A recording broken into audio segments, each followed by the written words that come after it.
Hi, I'm Conrad Marshall, and from the Sydney Morning Herald and The Age, welcome to Good Weekend Talks, a magazine for your ears featuring in-depth conversations with fascinating people from sport and politics, science and culture, business and beyond. Every week you can download new episodes in which top journalists from across our newsrooms talk to compelling people about the definitive stories of the day. In this episode, we talk to Anthony Burke.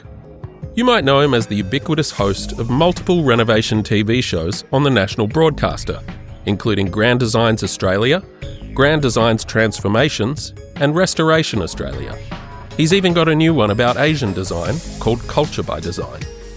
Today, he turns from sympathising with Australians in the midst of their own particular building dilemmas to offer more general advice to all of us who contemplate building or renovating what is usually our most valuable and most emotional investment, the family home. Among other things, Burke gives us a checklist of do's and don'ts and things to bear in mind when it comes to our own construction projects. And hosting our conversation this week is Good Weekend senior writer Amanda Hooton. Hello, Anthony. It's great to have you here. Hi, Amanda. Look, let's just jump right in. Listeners will know you, of course, from Grand Designs Australia and from Restoration Australia, all this suite of fantastic programs that we all love watching. But I think the thing that I think about when I think about those programs is I wonder about all those people that you must talk to, and I wonder what they all say to you. I wonder if there are things that they have in common. You know, when at the start of a project, are there things about their house design or their dreams for their home that are common?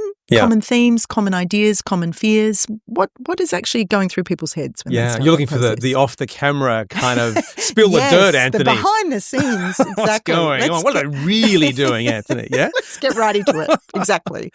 No, there are some really interesting kind of similarities between the homeowners, but that does change from project to project. And actually, it's the good categorizations. The Grand Designs group, they really are the innovators. They're changing their life in some way. And I think the common thread there is they really see themselves as stepping into a new version of themselves, whatever that is. Okay. You know, and not just necessarily big houses, but all sorts of things. You know, just a different circumstance that they've dreamt up for themselves. I think that's what's exciting about it, because in that sense, their ambitions aren't necessarily material.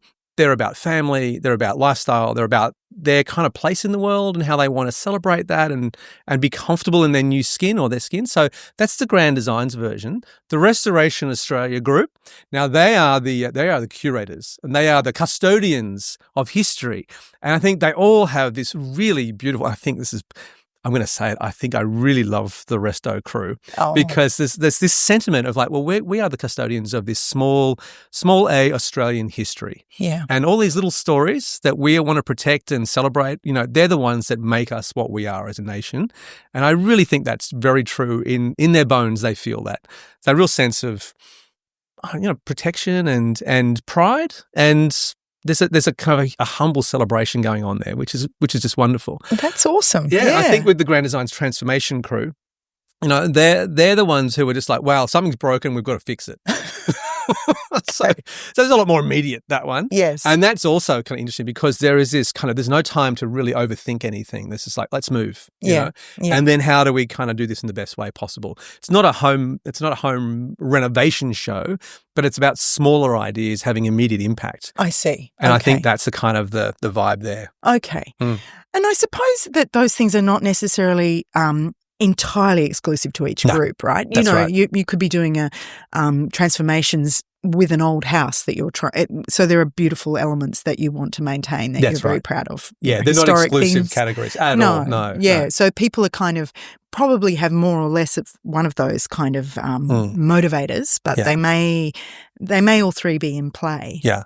It's a complex thing, this house thing. Oh, my goodness. There's a lot going on in this space. There's the physical bits, there's the emotional load on the house conversation is just incredible. Yeah. So wherever you're coming at, it from, you're going to get this very complex kind of little study in human psychology that is sort of read through the house or the project, which is why it's so interesting, of course, because we all can identify with it, but it's going to be so distinct for every one of us. So I think that kind of familiar psychology is something that we can all lean into. Yeah, absolutely. That sort of matrix, you can always find your own point of association, I think. Yeah. Exactly, somewhere.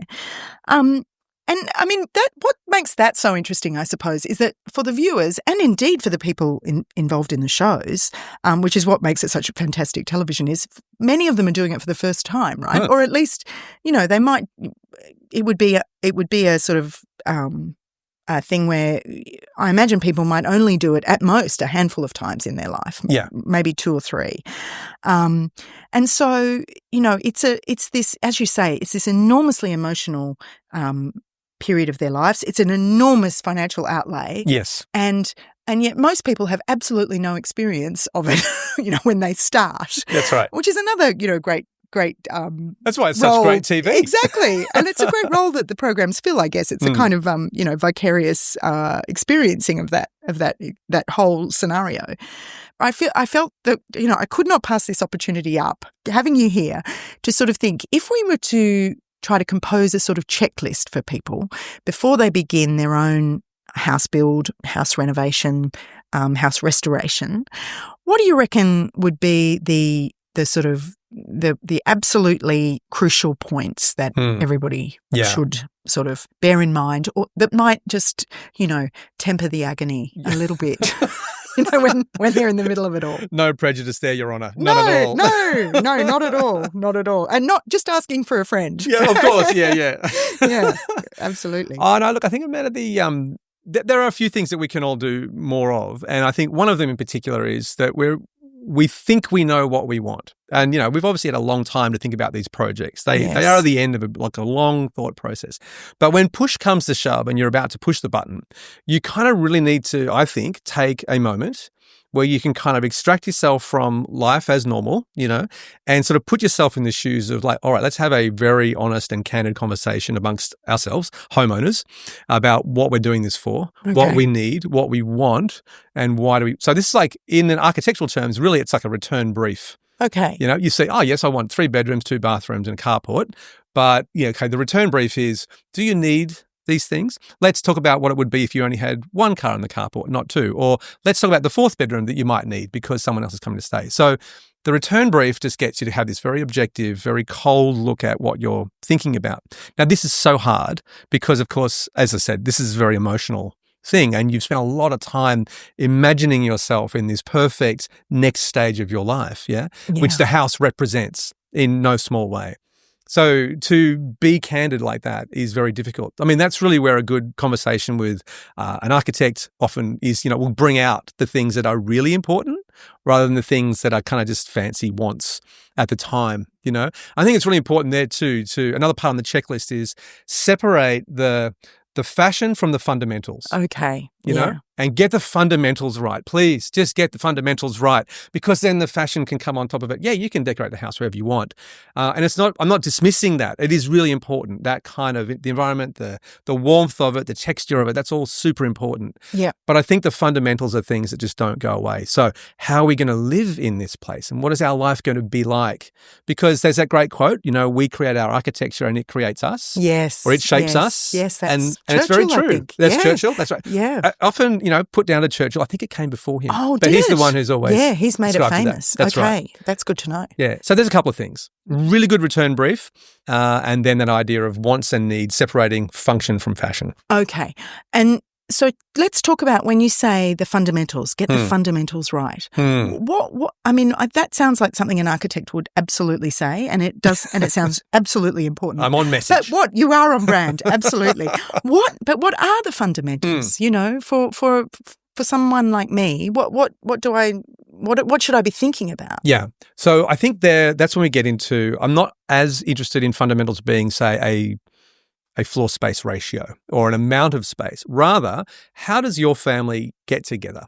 Where do you in your life socialize with those closest to you? Okay. if you're a young family, when the next little one comes along, how's that going to sort of reorient the whole spin of your life? And how's that going to be accommodated in the home? How many bathrooms do you need? Are you comfortable to share a bathroom because it's not that important? Or are you the kind of person that really needs an escape to the bathroom in a spa-like way? So in a sort of sense, these fundamentals are about how you live. Yeah. And the kind of life that you are really trying to create for yourself. Now, I want to sort of pull back from the version which is I'm going to go to a luxury hotel and have some fancy experience like that. I'm thinking about your everyday life and the qualities of your everyday life. And the example I always use is, in my own world, I make myself a coffee, like all of us do, every morning, and I have my little ritual.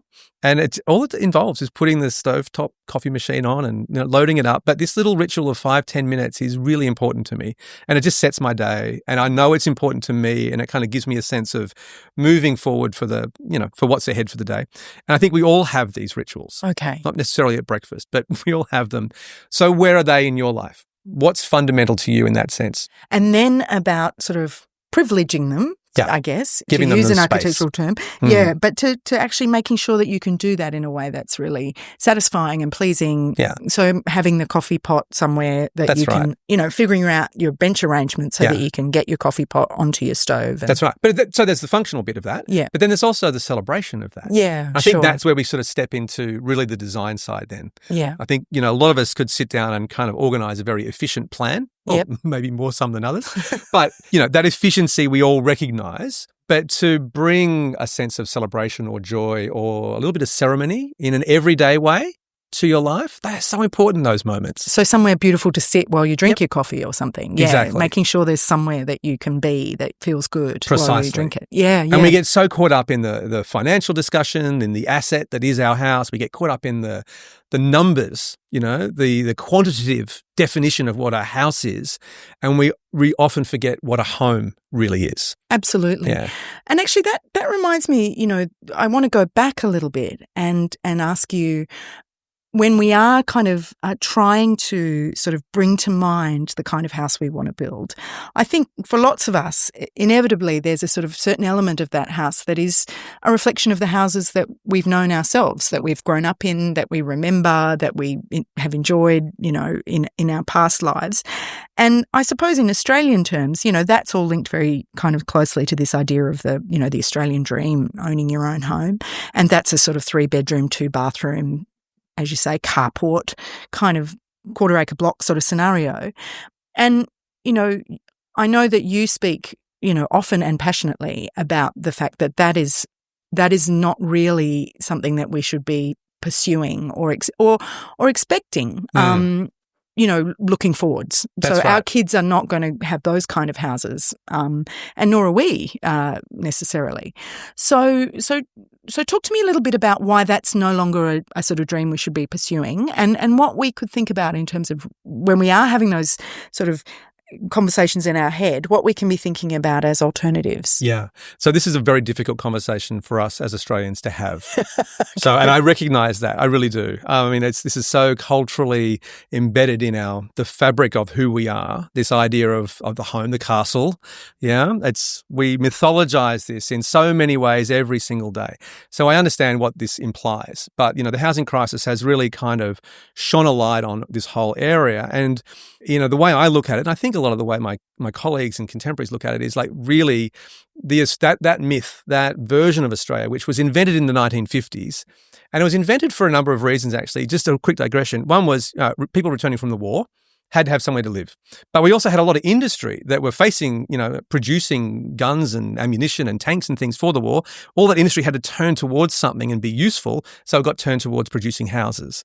So you had a military industrial complex which needed something to do, and a lot of that sort of went to actually we're going to turn that into the building industry. I did not know that. Okay, so that was a big part of it. The other part was it was Menzies who sort of said, well, if everyone owns their home, well then that's what they'll fight for. So if you own a home, that'll keep you quiet. That'll keep you busy, and it'll keep you kind of like in tow a little bit. So there was a little bit of like, all right, let's just kind of, give them cake. Yes, a little bit of that. A little bit, not quite bread and circuses, kind of like. A little bit, that's right.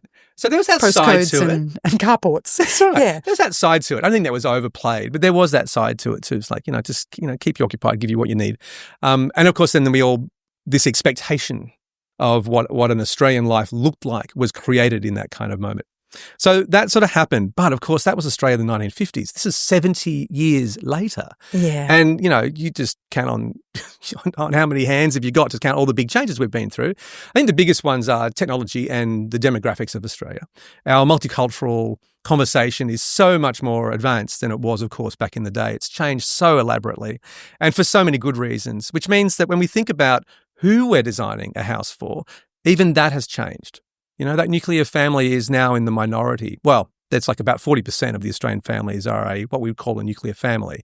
So all those other family types, all those other demographics, all those other, the house for a 25 to 35-year-old getting into the market doesn't have to be the same house that we imagine from the 1950s, nor does it have to be the same one that I would have to have at this point in my life. Yes. So we've gone from a single type of house, which is what we all fixate on, and this is where the government pouring money into fixing the housing solution. I'm all for the support that is going into that.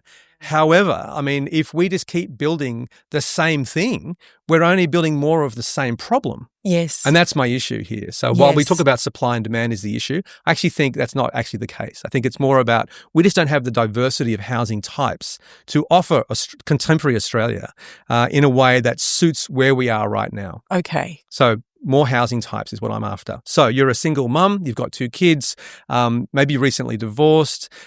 You are in a very different housing circumstance to someone who, say, is a second generation Australian family from, say, Sri Lanka, extended family. Mum and dad have come over to stay with you. Now you've got sort of 8 to 10 people living in the house, 3 generations living together. That's a very different house again. Both of these are important. I see. So we don't have to choose to be that sort of 3-bedroom, 2-bathroom number. And fit everybody into that scenario, I suppose. That's right. Yeah, absolutely. Yeah. And so how do we go about, I guess this question is, if we knew the answer to this question, the whole country would look entirely different. But, how do we go about doing that? How do we – because I know there are problems it sort of seem to be problems at every level. If you wanted to build a house with a granny flat on it, for instance, well, you're going to have problems at council, potentially. Certainly, I think that's something that I would face. Yes. Knowing a little bit about my council. Yeah. Or, if you wanted to build a passive house, if you wanted to really, cut down on your emissions and your energy bills and everything, finding a builder who will build a passive house or finding a bank that will lend you the money for a passive house. Precisely. Those things are all enormous issues. So, what do we do about all those things? Yeah. Well, I think we're at the point where we're recognizing the complexity of the problem, but also, as you say, all of those barriers to taking a step outside the normal. So whether, say, the passive house example, there are so many reasons why that would be a good idea, particularly for those of us in Australia living in the southern states, where it gets cold. That kind of model of home really makes a lot of sense. There are great models all around the world where this has happened, so why wouldn't we adopt that kind of intelligence here? To go then through that process is a whole lot of different regulatory requirements, a whole lot of different approval requirements, the red tape, that kind of thing, because it's just a little bit different to what is expected. Same thing with borrowing money from the bank. If you're going to borrow money for a house that is just a little bit outside that 3-bedroom, 2-bathroom number we keep referring to, you're going to have someone say, well, we don't know what this is. Sorry, the risk is too much. We can't loan you the money you need for that. So there are all these impediments structurally in the way that we go through this process of delivering houses, not just the design side. And they are in the same way. They are wedded to this same type of house that we grew up with from the 1950s. Exactly. Makes it even harder for us to sort of escape that. That's right. That paradigm. I meet people on the show, particularly Grand Designs, who want to do something different. They're self-selecting. They come to us because they have a story to tell. But in doing that, this is another very common story. They've had to step right outside of these normal structures that most people would only have available to them to be able to do what they're doing. Yes. Simply because it is too radical, too risky. But the risk is not that great, really. Yeah. And you kind of put it in context. And I think that's one of our big things we need to change. We need to be able to see these new models around us. We need to experience them, feel like we're normalizing them a little bit. We're getting comfortable with this difference, and we're starting to then project ourselves into those circumstances, yeah? And it's that ability to project ourselves culturally into a different idea of home that I think is our big project right now. Now, this is a generational project. There's 25 years it's going to take to turn this corner. And I get that. So it's not going to happen tomorrow. No matter how many episodes of Grand Designs you watch, that is not going to happen in the next heartbeat. But we are starting to do that. And I can see there are some, on the optimistic side, there's some great policy that's starting to sort of really have a difference. I noticed that Canberra is looking at the missing middle now. That's a whole discussion about how to put that granny flat in your backyard. I see. Okay. And increase That's just a little bit, Yeah, the density of a normal suburb.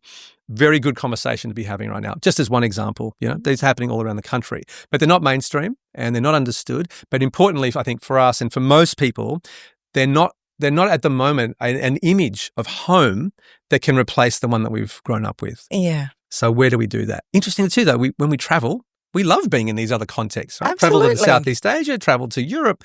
You get these different models around you all the time, and we love being in that context. Yeah. So, one of the things I love talking about at the moment, especially to my students, is the non-Western, versions of home that we can look to as models for the way we might change the way we think about a house in Australia.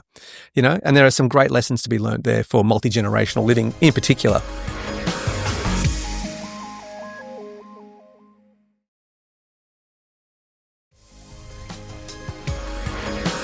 So when we think about our own sort of scenario and we're imagining, the kind of house that we want to build or that we want to sort of create out of the bones of the house that we already have, how adventurous should we be? That's a question for everybody to answer in their own sort of way. But I guess we should be thinking, outside the square to the extent that we think is both sort of realistic for the kind of effort and time we're prepared to put in, and also for our budget. Yes. and what that might look like. One of the things I want to pick up on, if we think about going back to our checklist, and you mentioned that, get the fundamentals right. Don't worry about fashion, and I don't know if you got onto the question of and don't worry about real estate. Don't worry about resale. And I find that to be a very, I've heard you speak about that before, and I find that to be a kind of fascinating idea. Confronting, isn't it? And confronting, exactly, because part of the whole Australian dream sort of home ownership idea that we have is that it's our absolutely enormous asset. It's our one enormous sort of repository of it's our money. Financial bedrock. Exactly. And that's our only option, really. Yeah. And yet you have this idea that actually thinking about resale too much when we restore or renovate or build a home is actually sort of death to the idea that you think is so important of building a house that we will love and want to live in. Yeah. So talk us through that and how we kind of make those things, find a balance. Well, there's two reasons I think that, and the first is that when you're designing for the market, you're necessarily kind of designing for the middle. Yes. You're trying to kind of find this, like the appeal to the most people that you can to make as much competition for the house you're about to sell or you imagine yourself about to sell. So by default, you're kind of going towards mediocrity by definition. So now that I've said mediocrity, you go, oh, well, now I was thinking resale, you're talking about mediocrity. But really that's what we're trying to do is create something that is not offensive. Yeah. Which could be, you could come into as someone who's out at a house inspection, and you can project yourself onto that house very quickly and imagine yourself taking up and then maybe renovating the kitchen and painting the house a different color. So in that sense, the resale house has that kind of generic quality to it. Yes. And of course, that's the issue because you're going to live in this house. Let's say even if you're going to be on average and change house like we do in Australia about every 7 years, that's the average. It's about the average.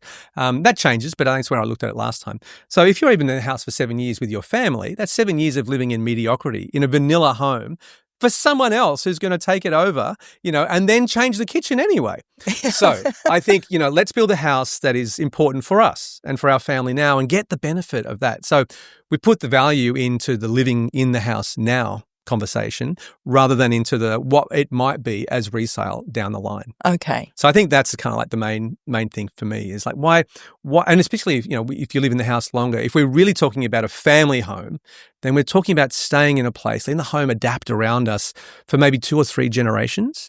So what are we talking? 20, 30, 40 years? So of course things are going to change in that time. But to do that, then you don't design for some medium average person who may want to buy your house at that price point. Yes. Yeah? Yes. The other trap in that sort of resale thing is then people sort of tend to design for the fashion of the day. And things are moving so fast in the design space right now. And it's kind of easy to change. Oh, it's colonial 1 minute. Now it's contemporary. Oh, now I'm sort of changing it to sort of cottage porn. Whatever your thing is, like it's not that hard to kind of do the renovation really. But that's all just making it feel even less authentic. Yeah. Rather than the opposite, which is what we want. We want those authentic places where memories gather, where families form those bonds. And, like you say, we all have those fond memories of our architecture has a way of holding these memories for us. And It really is a cultural kind of a book that we read, as we walk around the city, as we walk back into those family homes of ours. So I think in that sense, let's acknowledge that and give that the space that it really deserves. Yeah. If we're not worrying about fashion, if we're trying to kind of divorce ourselves from something that we think other people will like, and also the thing that is the latest fashion, that everybody's sort of doing Art Deco curves or whatever. Arches are in at the moment. You notice that? Yeah, I have noticed that. Actually. Every corner's got a radius on it these days. Just saying. So true. Yeah, give it 2 years, it'll be done. It'll be over.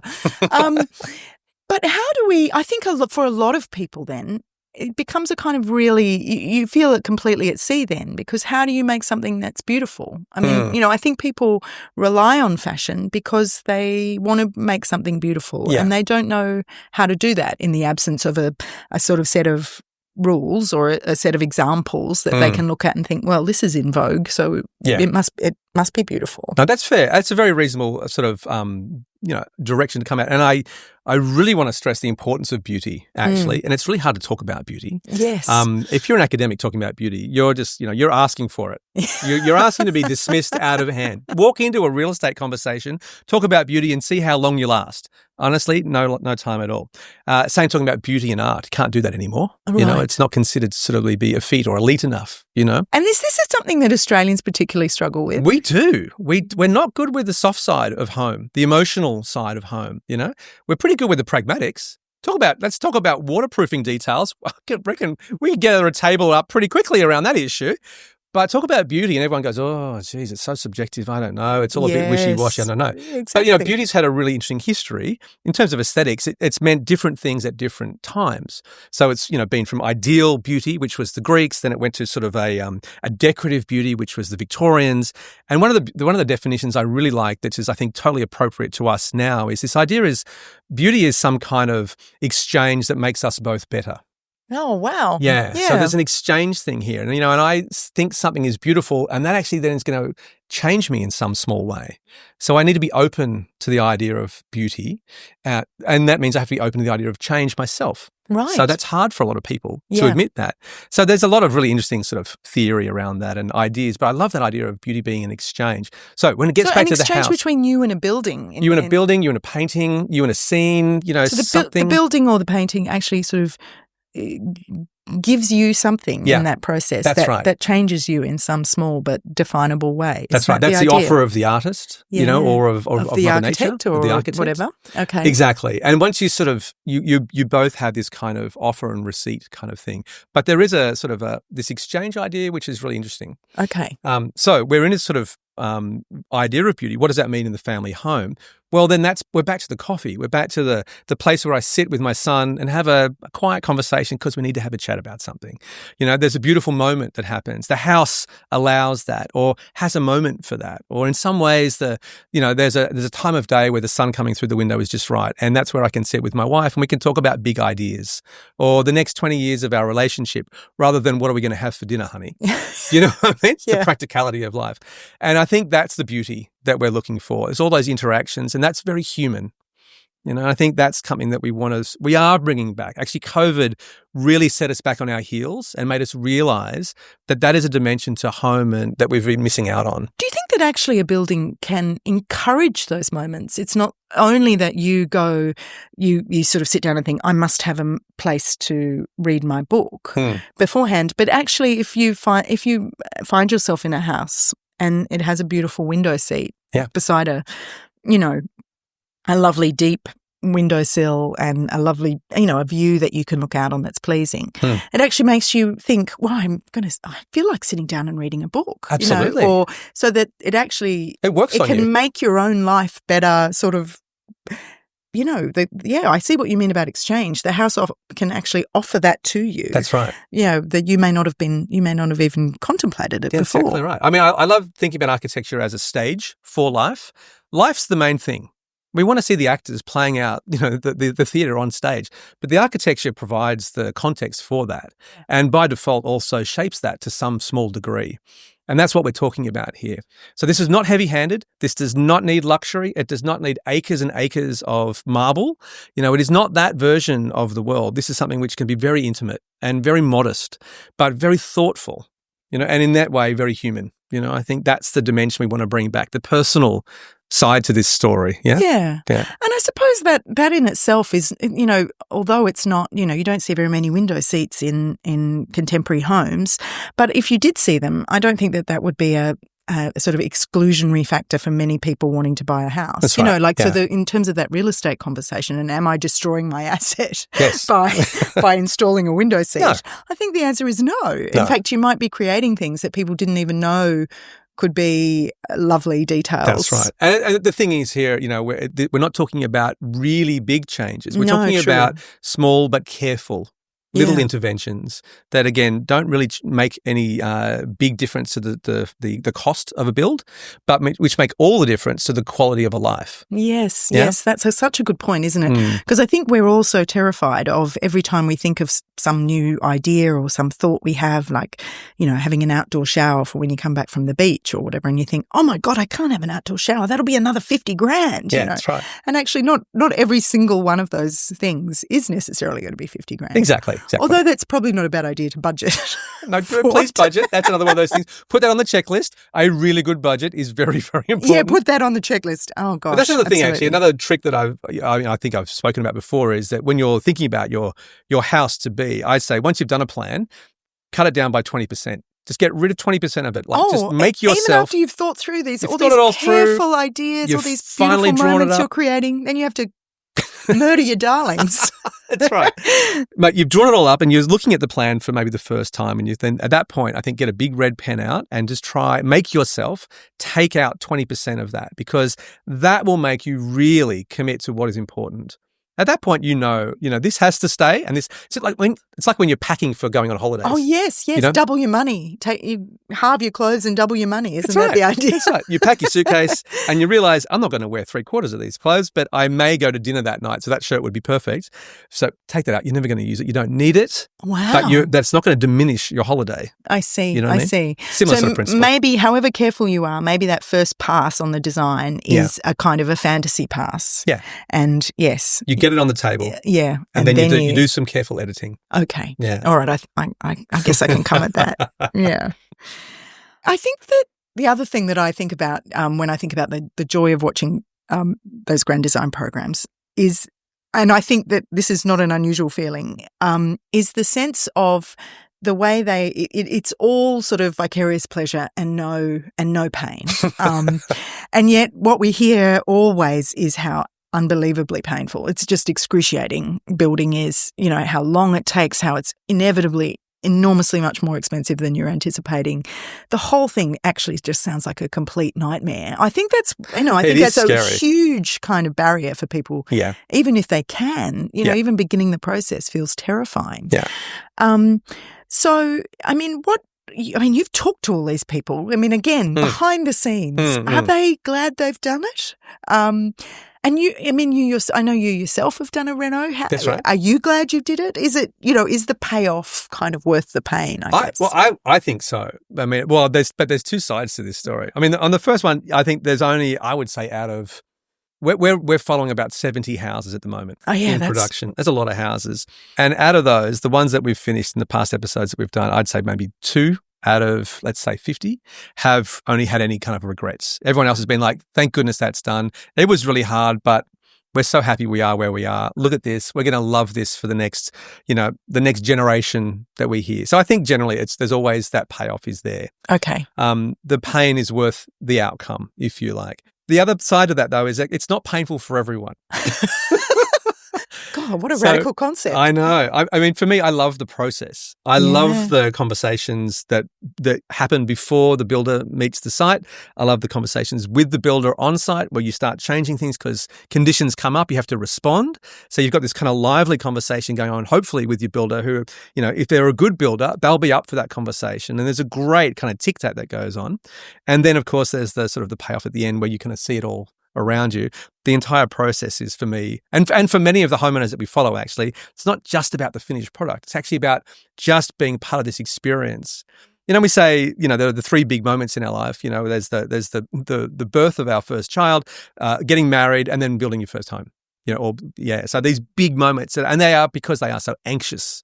They are so anxiety producing. Yes, yes. So I get it because, again, a lot of money is going into this. You don't know your way through this space, which is another reason why I think, on that checklist, just forewarned is forearmed. Do your research. Don't jump into this and don't pretend you know. One of the things I worry about the most with those people on the show who say, I'm going to build it myself.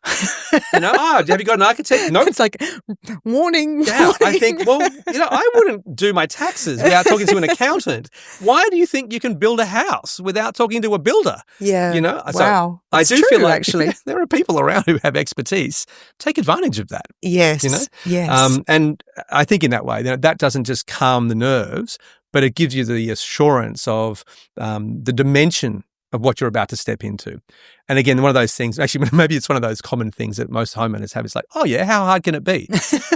And of course, after the first shovel goes in the ground, it's about twice as hard as you imagined, So it's always going to be different to how you imagine. But once you accept that it's always different, and someone like me who's been through this process with homeowners a lot, I know it's going to change. So I'm not nervous about the change. You ride the change. But for someone who's doing this for the first and maybe only time in their life, that is very confronting, So how do you get prepared for that? Well, again, just as much information ahead of time as you can. Yeah, that's right. And perhaps also just sort of acknowledge to yourself that this is a process. This is a process that's going to take a long time, and you have to kind of man up for that. You have to be ready, and you have to anticipate that there are going to be things that you have to change your mind about or compromise on. It's not all going to go your way. Yeah, but to sort of engage with that rather than be absolutely horrified every time it kind of happens. Yeah. And look, every time I have a conversation with a builder, I mean, when I did my reno, I would meet my builder. I was living on site while it was happening, so I would meet the builder pretty much every morning. Even more of a challenge. Yes, it was very early mornings. The dog didn't like that very much. I can tell you that much. But anyway, so the builder Glenn would come by and say, "Hey, Glenn, how's it going? What's on today?" And we'd have a little chat.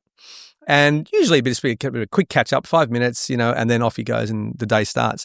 But sometimes we'd have an hour and a half conversation, which you never expected. We ended up drawing drawings on the back of a pizza box to kind of come up with the solution to that problem. An absolute nightmare. Oh, I love that. I know you love that, but all I can hear is variation, variation. Right. This is the worst thing you can do mid-build. That is variation. True. That's it. That's exactly right. Yeah. Which I love. So don't listen to anything that Anthony Burke has said for the last 30 seconds. Just ignore that. But how does that?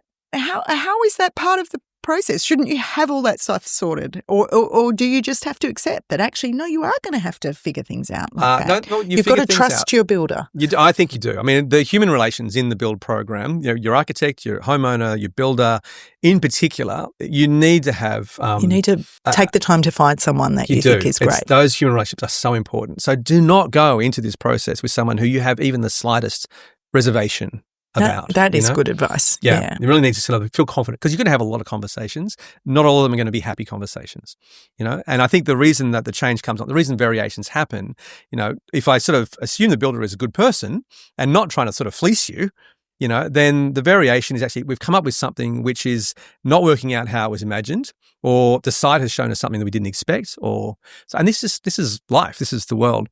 So how do you respond in that moment? You can get very litigious very quickly, or you can kind of work to a solution together. And if you haven't got that foundation of trust with each other, of course, what do you do? It's really difficult. Yeah. Absolutely. Mm. Well, food for thought. I can't I can't figure out whether I feel like I want to get involved in building more or less after that conversation. No, I do.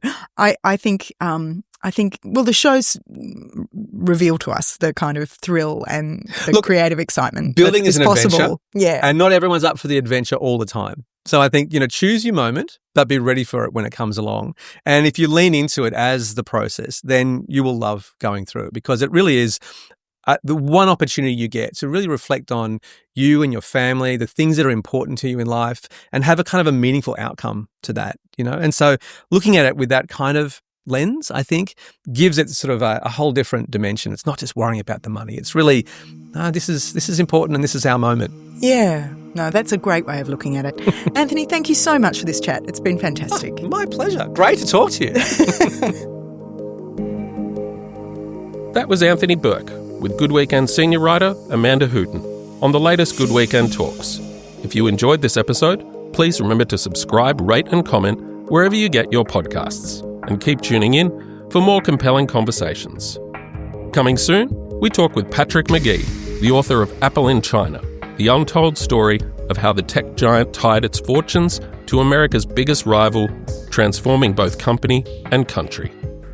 Good Weekend Talks is brought to you by the Sydney Morning Herald and The Age, proud newsrooms powered by subscriptions. To support independent journalism, search Subscribe Sydney Morning Herald or The Age. This episode of Good Weekend Talks is produced by Conrad Marshall and edited by Tim Mummery, with technical assistance from Josh Towers. Tammy Mills is our executive producer, Tom McKendrick is head of audio, and Greg Callahan is the acting editor of Good Weekend.